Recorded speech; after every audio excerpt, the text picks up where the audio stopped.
કેટલી 20 ફૂટ 20 ફૂટ છે 20 ફૂટ 20-25 ફૂટ સુધી હોય જાય. અચ્છા એવું છે.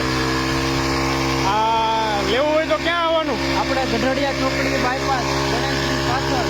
અચ્છા એવું છે. અહીંયા શોરૂમ હમણાં થોડાક ટાઈમમાં થઈ જાય. ફેક્ટરી આપણે કંપની ત્યાં આપે ઓછો મેગી. એવું છે. કેટલા મશીન રાખો છો? બતાવો અમને બધા લાઈનમાં. વાંધો નહીં. આ બંધ કરજો ઘડી. હાલો બોલો. આ પાવર રીડર છે. હા. એની હારે આપણે જે બળદથી ખેતી થાય ને 24 પ્રકારની ખેતી આપણે થઈ શકીએ. બરાબર. લીટરીઓ હોય પેટ્રોલ એન્જિન આવે પેટ્રોલ એન્જિન. અને 150 ફૂટ સુધીની નળી આપણે સાથે આપીએ છીએ. બરાબર. હવે બોલો બીજું શું છે? પછી આ 2 સ્ટોક એન્જિન આવે દવા છાંટવા માટેનું ખંભેલ